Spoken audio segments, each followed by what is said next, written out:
Good evening, Halloweenies. Ladies and gentlemen, welcome one and all back to October Nights. I'm delighted you've decided to join us yet again because we got yet another killer episode for you tonight. I've actually just spent the last half hour cleaning up cat vomit. So my day's been pretty horrific. How about yours? And now I'm going to do the Dora thing where I'm like, great, or that sucks, man. I really hope your days get better later this month. But yeah. I hear you. I feel you. Some days it gets tough, but, you know, you got to work on through it. And friends make it worth doing that for. I've seen a couple movies in the past couple hours. It's been a little bit of a haze for me trying to get through a bunch of stuff. I've been playing some catch-up. I've been watching some Squid Game because, yeah, that show is amazing. I heard it was great. It was just covered on the Dead Meat podcast. I haven't watched that episode yet because I wanted to finish the entire season. I'm luckily off because I work at a school during the week. That is my main job. So this is our fall break. So I'm taking it chill, watching a couple of movies, having some fun. So let me just walk you through my week thus far. I watched Julia Decournau's brand new film, Ditane, yesterday, as well as doubling up with Creepshow, the film we're about to talk about. Earlier today, I saw Halloween Kills, and I've just finished tomorrow night's screening and the viewing of that, Cujo. So that's kind of a rundown of my week thus far. I've got a ton of films still left to watch. Specifically, I'm going to start rewatching the Halloween movies tonight with my family. So we'll be watching the original Halloween from 1978. Tomorrow we'll probably be watching the 2018 version. And then if we have time on Sunday, we will watch the newest one, Halloween Kills, even though I've already seen it. Watch it with my family who don't feel like going to the theaters to see it. I indeed did go see it in the theaters because, you know, I want that experience. I've been dying to see the next chapter in Halloween for a while. And yeah, we'll talk about that later in the month. I'm just going to quickly look at where I have it in the schedule. Yes, Halloween Kills will be covered on October 21st. Hopefully by then I am caught up and we're not still running behind. So if you want to hear my thoughts on that film, you'll have to wait till the 21st, but I will give you a little bit of a teaser. Largely positive. I do have a couple nitpicks and some things that I definitely want to talk about in that episode, and specifically talk about in the spoiler-filled section, but until then, you'll have to wait for my more expounded upon thoughts until then. So, sorry if you were hoping for a little bit of a diatribe about that. It's on the list. It's getting covered this month, just later on, giving more people time to watch it, so that way they can watch all the spoiler-filled stuff. Yes. Okay, that brings you up to speed about where I've been the past couple days, what I've been doing, enjoying my fall break. I'm watching a lot of horror movies, not just ones that I've just mentioned, but I'm also trying to watch some stuff that is not on my list. And my cat is starting to eat the plastic on a box I just got. Hey, we don't do that. That's just going to go in the podcast. So if you can't tell, I am joined by my cat. He's the only one here with me right now. And what looks like a dead cockroach that I accidentally stepped on. Oops, sorry, buddy. Ironic, because we're about to talk about a movie that features some cockroaches. So with that, we'll dive into tonight's film, which is the fantastic joint production film from Stephen King, who wrote the original screenplay, as well as George A. Romero, who directed. If you don't know, Romero is one of my favorite directors of all time. The way I put it for my friends and family, Steven Spielberg made me love movies. George Romero made me believe that I could make them. So Romero is kind of an influential figure for me. And while I'll start off saying this isn't my favorite of his, nor is it his best, it's also where he kind of gets to go buck wild with style. And I gotta be frank, it's amazing. It's such a good movie. And like most anthologies, there are weaker parts and there are stronger parts, but overall, this is a film that is worth your time. It's a bit overlong. You could probably shorten each of the segments by about a minute. But overall, the film itself is fantastic, has great practical effects, is such a love letter to the EC horror comics, which if you want to learn more about, there's a fantastic channel called In Praise of Shadows who just did, I believe, a two-parter, which is like 3 hours worth of content on EC horror comics. So if you want to check that out, you should do it because they're great. And those video essays are amazing and great and incredibly well produced. I don't have time to dive into all the stuff that makes EC horror comics great or why they're historically important. But if you want to dive into that, go watch his video. It's so cool. And yeah, it kind of explains a lot. Like many of our modern horror masters, like Stephen King, as well as Guillermo del Toro, and so many others, were hugely influenced by horror comics. And so it's no surprise that this film itself is a love letter, an ode to these comics that got Stephen King into the horror genre to begin with. That, and of course, the original classic Universal monster movies. So I guess I should just talk about the plot in general, and then work my way through the segments and then tell you which one is my favorite. But yeah, largely, there's not a dud in here. I don't think there's one that I would take out.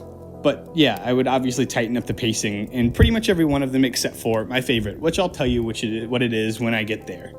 But for now, let's start with the cold open.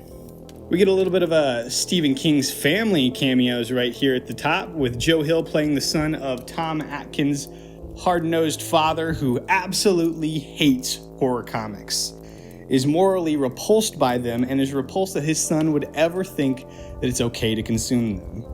He gets so angry that he yells at his son and tosses the titular comic into the garbage outside. After his mother and father head downstairs for the evening, the creep from the cover of the comic comes to visit the young boy, and thus ushers us into the world of Creepshow. 5 fantastic tales from the mind of Stephen King and directed artfully by Romero. This is your typical little frame story, which introduces us to the construct that will bring us into all these different narratives and gives us kind of a little bit of a backbone that makes it have some narrative heft. Of course, it just serves as getting us into these stories and wrapping up the movie in a bow that's more satisfying than just the ending of the 5th story. We kick off our little anthology film with a terrifying tale known as Father's Day. Of course, we get introduced to some veteran character actors, and oh look, it's Ed Harris. Wow, nice to see you here, buddy. Glad you still got work, because you're one of the most talented character actors I've ever seen. And how is it that this is like the only movie I've ever seen you in that you look young? Every other movie you're in, you're like this old person, this older figure that's gruff and angry all the time. I mean, you even looked old in The Truman Show, which is only like a decade away, dude. I'm obviously kidding, but Ed Harris is a fantastic actor, and he does a pretty good job with this small role that he's given in this little tiny anthology film.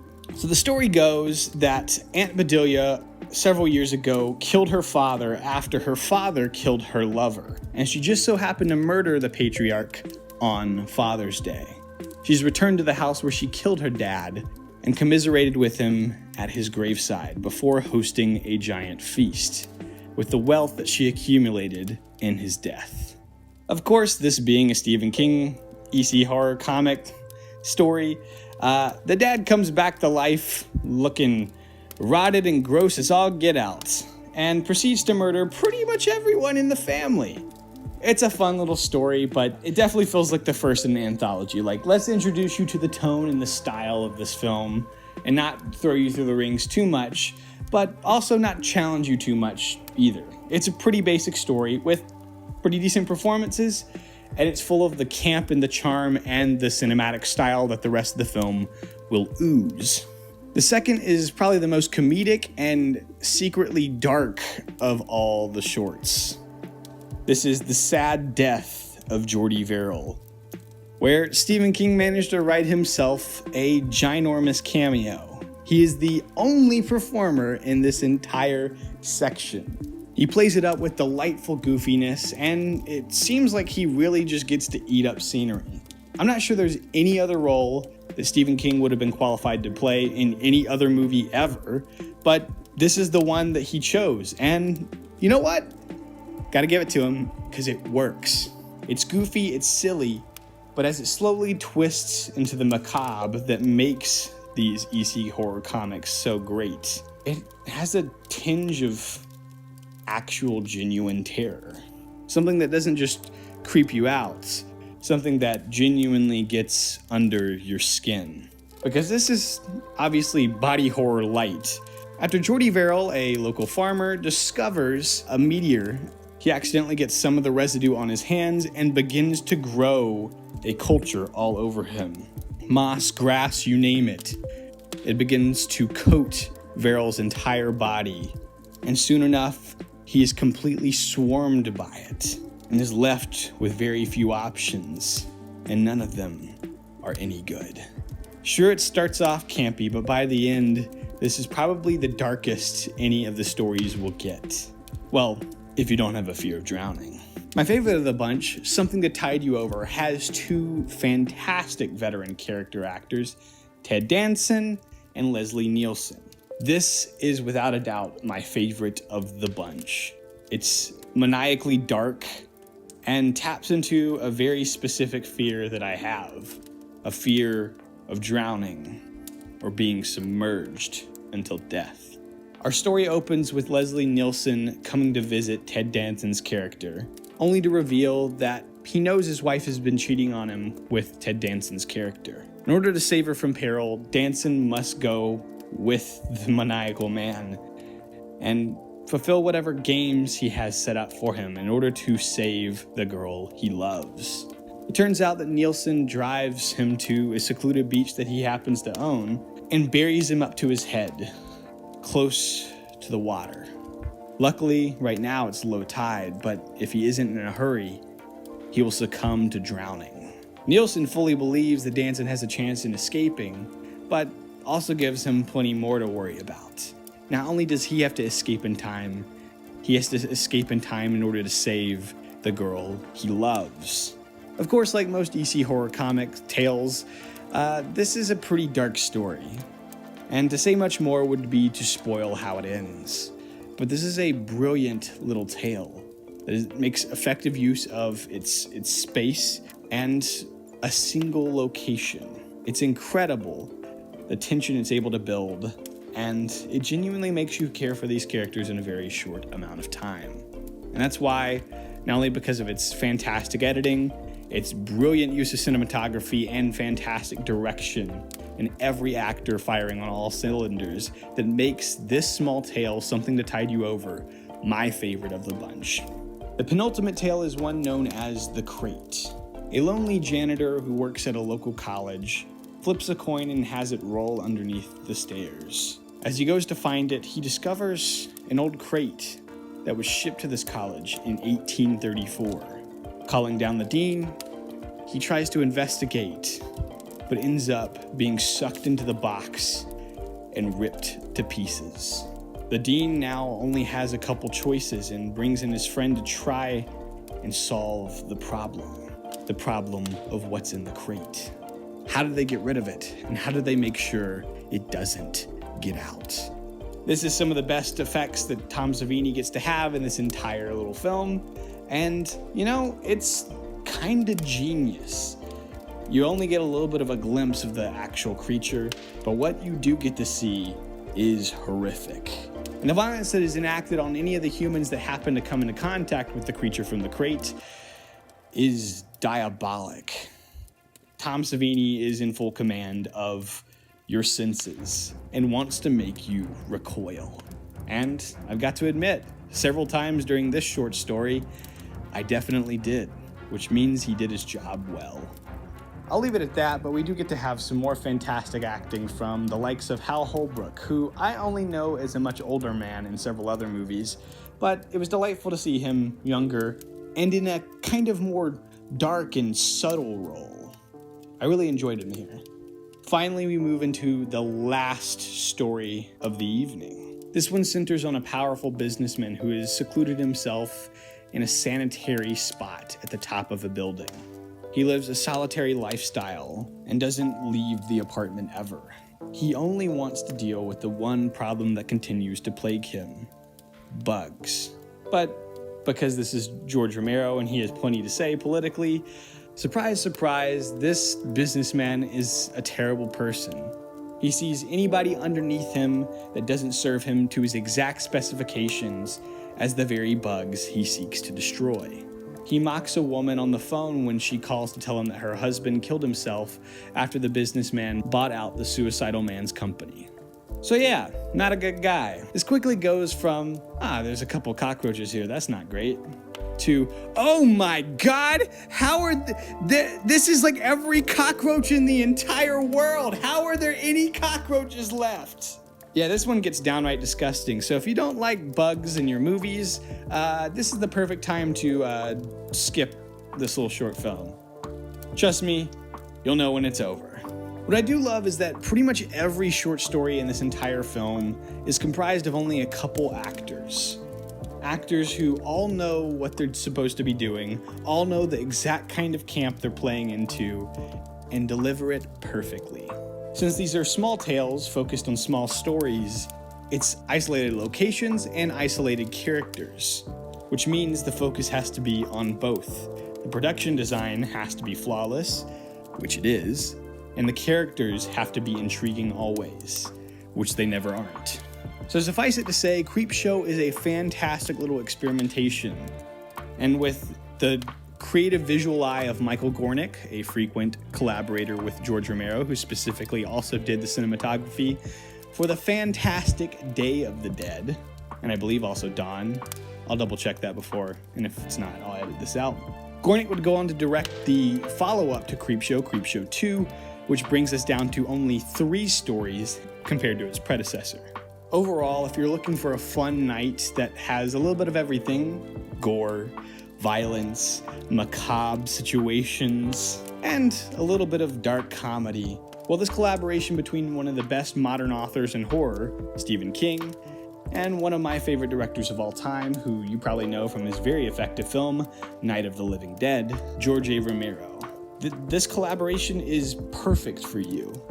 It is plenty to satisfy the whole family, provided that the family is old enough to watch it, because yes, this is a dark R-rated film. And I could tell you how this film buttons everything up with a nice conclusion that takes us back to the frame story, but I want to leave that surprise for you. The one thing I will tell you is that Tom Savini makes a nice little cameo here as one of the trash guys, so be on the lookout for that. You can't miss him. So if you're looking for my overall opinions, the too long didn't read, skip to the end of the podcast, whatever you want to call it, I love this movie. It's great. It's fantastic. Obviously not my favorite of Romero's stuff. He had plenty of other great films that I think are much more narratively cohesive, but I think that's because it's kind of a divided film. By its very nature, it has to be flawless in every single story in order for it to all gel together perfectly. So it's not a perfect film, but if you're looking for something that has enough fun stories to intrigue you and to not waste your time with any of them, all of these are very good. So I highly recommend Creepshow if you're looking for something a little bit different this horror season that isn't a Michael or Freddy or Jason. If you want to stray away from slashers, this is the perfect film for you because it will give you a creature feature, a nice psychological horror, and just some very typical mystical realism from the master of it, Stephen King. Without further ado, thank you for joining me for yet another episode of October Nights. I've been your host and curator for this spooky season, Patrick Smith, and I only have one thing left to say to you. Sweet dreams.